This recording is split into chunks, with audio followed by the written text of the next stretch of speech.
This, my soul, is Harry Potter. If you looked into the mirror of Erised, what would you see?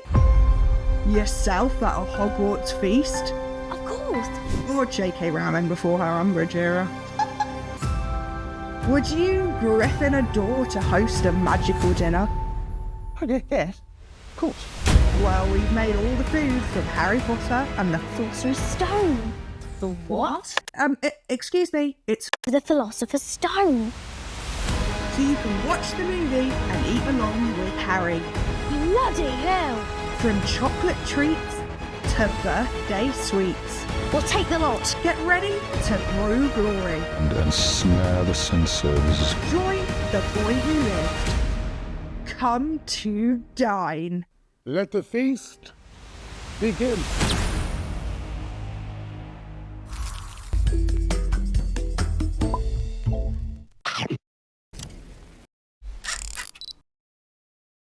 These aren't real frogs, are they?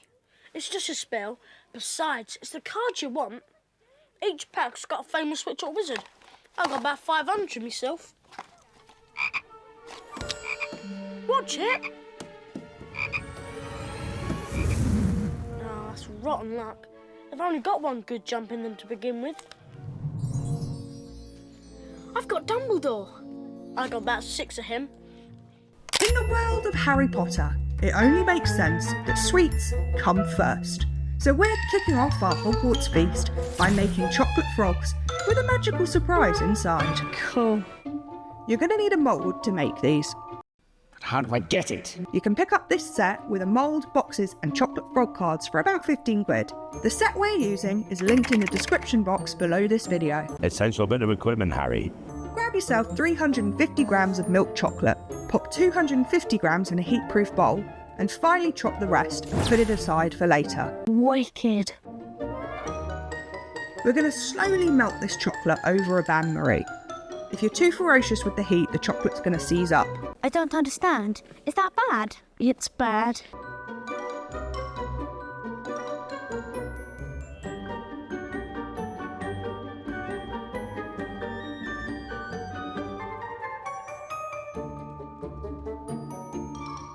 If you have a thermometer, we want this to hit 50 degrees. And once it hits 50, get it off the heat and go in with the reserved finely chopped chocolate. Stir it around until it's completely melted.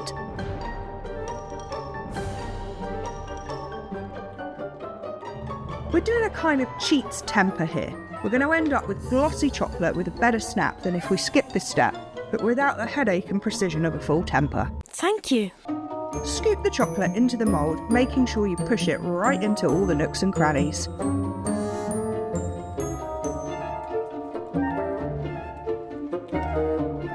Give the mould a few taps on a worktop to get rid of any air bubbles.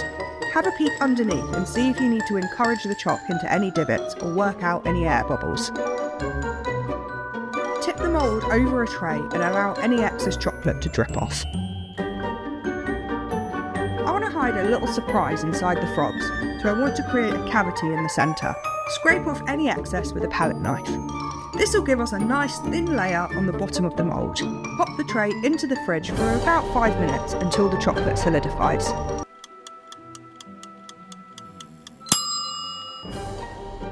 I've got some mini M&Ms here which I've divided into the Hogwarts house colours. I'm going to fill up my frogs with these so that when you crack them open they become a sort of surprise amphibian sorting hat. Plenty of courage, I see. Once the frogs are filled, go ahead and cover over the house colours with the rest of the chocolate and smooth the tops.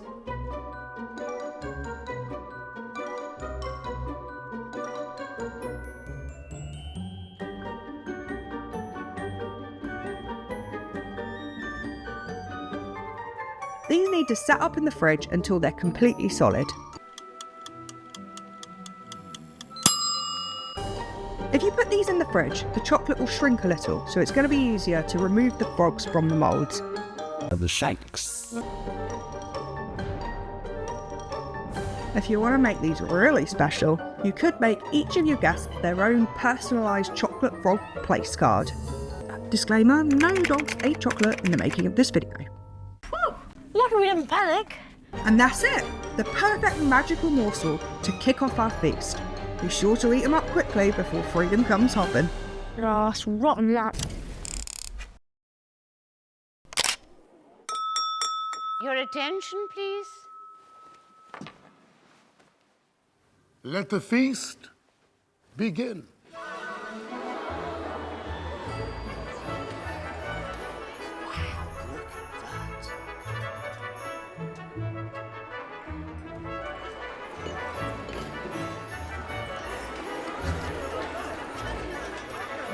I'm half and half. My dad's a muggle. Mum's a witch. Bit of a nasty shock for him when he found out.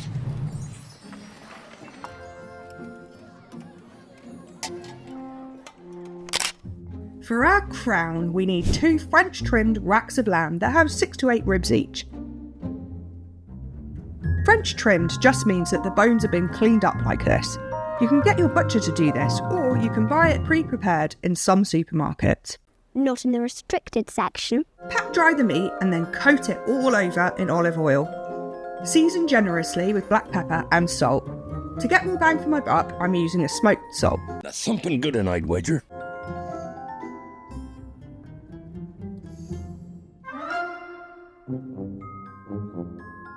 We need to make a couple of cuts in the meat to help us form the crown shape. On the inside, cut in between each bone about 1 centimetre deep, being careful not to cut all the way through. Our job is to make sure that you don't get bloodied up too bad.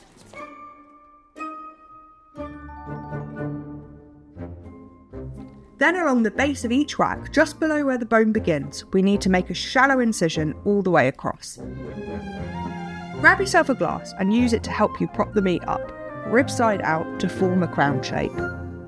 We're going to secure the crown with some string. Tie the end bones together nice and tight. Harry, that's very important. Then we're going to do a second piece along the base, nestling the string in the incision that we made earlier. Once your meat is standing to attention, Oh my goodness. place a sprig of rosemary in between each rib.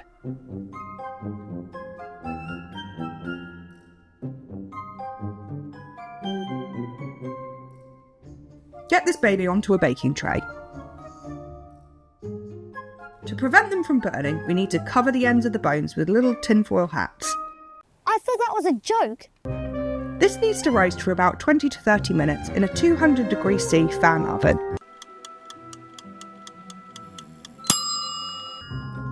Get the crown off the baking tray so it doesn't overcook and leave it to rest for about 10 minutes. For medium, you're looking for an internal temp of 60°C. For me, the best bit of a roast is always the Yorkies. Speak for yourself. And frankly, the bigger the better. So I'm using this beastly Yorkshire pudding tray, which will give us 6 giant puddings. No. Drizzle a spoonful of high smoke point neutral oil into each pudding hole. We want this to be nice and hot, so the tray will go into a hot oven preheated to 210°C fan, whilst we get on with the batter. I'm doing 150 grams of plain flour with 3 large eggs, and then slowly pour in 150 millilitres of milk. Give it a mix as you go to prevent lots of lumps. This is a super simple recipe. It's an easy one to scale up if you've got a whole Quidditch team to feed. Shut up, Harry. Season the batter up with a pinch of salt and pepper, and then we need to carefully open the oven and pour the batter evenly into the hot oil-filled holes, quickly and confidently. Best do it at a bit of a run if you're nervous. These will need to bake for 20 to 25 minutes. They're done once they're beautifully risen and browned. You're a wizard, Harry. To ease the load, you can make these puppies ahead of time and just heat them up quickly before serving. For some extra drama, present the crown whole and slice the chops at the table. I think we've had a bad influence on her. Serve the lamb and Yorkshires alongside your favourite veggies. We've gone for a very fashionable mashed potato from our Devil Wears Prada video. Oh, I love that.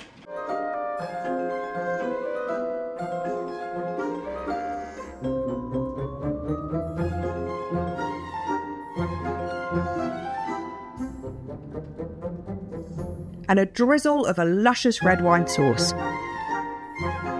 You can find these recipes over on biteclub.tv and linked in the description box below. Bloody brilliant. Got something for you. Afraid I might have sat on it at some point, but I imagine it'll taste fine just the same. Baked it myself, words and all.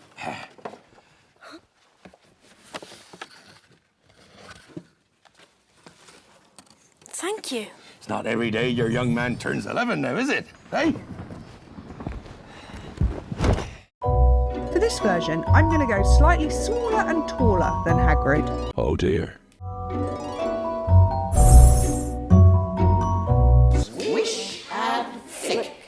So I have 3 8-inch cake tins, and as always, start by greasing and lining the tins. I'm going to do butter, a layer of cocoa, and greaseproof paper on the bottom. I'm being extra thorough. And for good reason.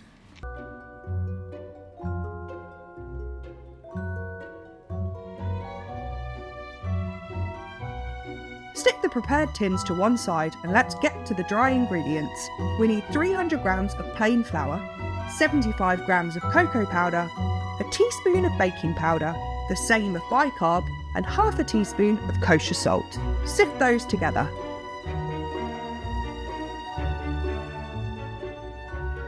Then in we go with the sugars. 200 grams of light brown sugar and 150 grams of caster sugar. Give it a good mix.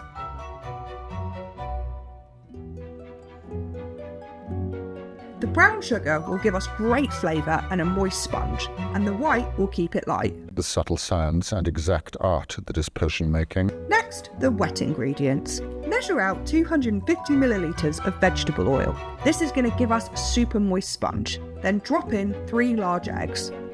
2 teaspoons of vanilla extract. Add 450 millilitres of soured cream for tang and balance. And 2 strong shots of espresso to bring out the cocoa flavour. Give that a good mix. Now listen, it's going to look and smell disgusting. Alas. Earwax. But trust us, it's going to be worth more points than a golden snitch. Mental, that one. I'm telling you. I like to do this all in a measuring cup so that it's easy to pour the wet straight into the dry. We want to mix these guys together until they're fully combined and there are no lumps.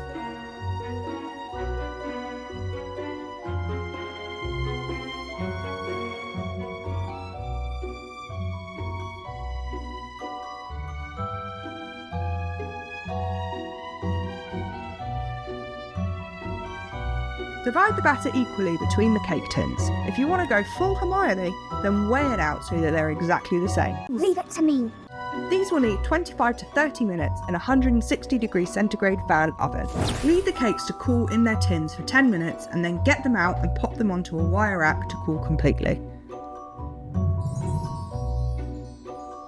Before you start, wipe down all your equipment with a little white vinegar. Egg whites can be temperamental, and any lingering traces of grease will stop them from whipping up properly. Any rule breaking and you will lose points. Into the bowl of a stand mixer, I'm going to weigh out 180 grams of egg whites. That'll be about 5 to 6 eggs worth. To that, 300 grams of granulated sugar.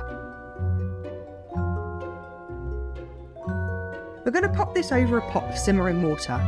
Make sure the bowl doesn't touch the water and keep it on a low heat. This will melt the sugar and gently cook the egg whites. This complicates things a bit. This is obviously trickier than a traditional buttercream, but you'll never want to go back once you try a Swiss meringue version. You can be sure of that. Stir continuously for about 10 minutes until there are no grains of sugar left and the mixture reaches 160 Fahrenheit or 71 degrees C.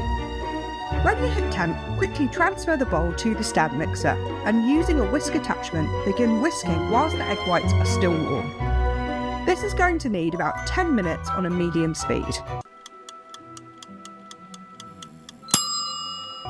You'll know it's ready when the bowl is no longer hot to the touch and you've achieved glossy, stiff peaks. Cool. Switch over to a paddle attachment and get yourself some room temp unsalted butter. We need an obscene 500 grams. Best not to mention this to anyone, Harry. On a low speed, add the mountain of butter, a tablespoon at a time, fully incorporating between each addition. Once all the butter is fully incorporated, add in a teaspoon of vanilla extract and a pinch of salt and beat to combine.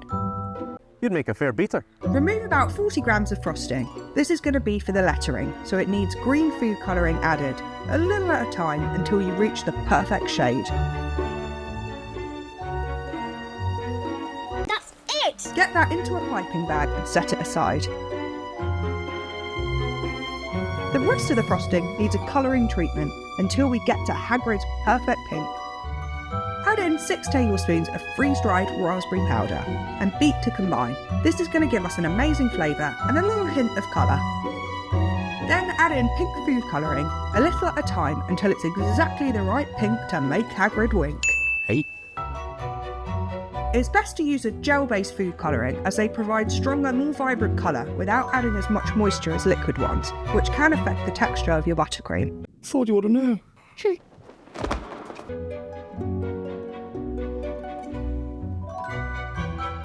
For the filling, mix together 150 grams of defrosted frozen raspberries with 150 grams of raspberry jam and pop it aside.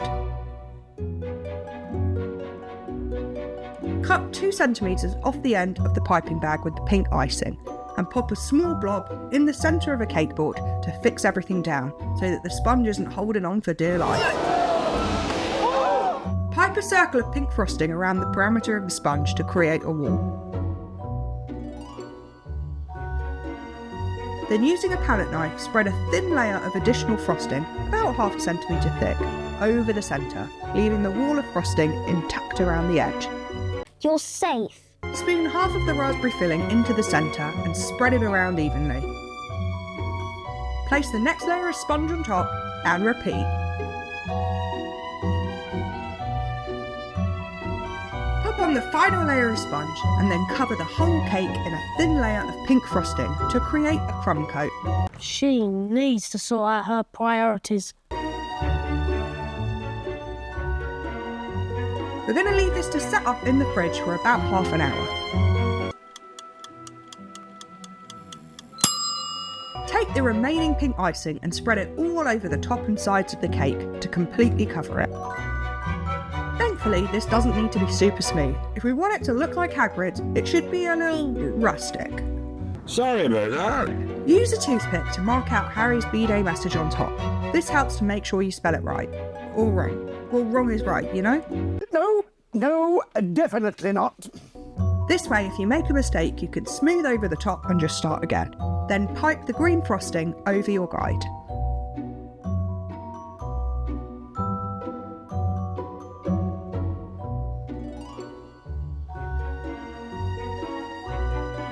As a finishing touch, use the tip of a butter knife or a toothpick to carve out the markings in the frosting to mimic Hagrid's design. But if you want to make it really authentic, be sure to sit on your cake before serving. It's not every day your young man turns 11 now, is it? Thank you so much to all witches, wizards and muggles for joining us. If you enjoyed this video, leave us a little lightning bolt emoji down below. And be sure to subscribe and hit the bell button to be served monthly episodes of Dinner and a Movie. You can find all these recipes over on our website, biteclub.tv, linked in the description box below. And remember, the first rule of Bite Club is, you talk about Bite Club.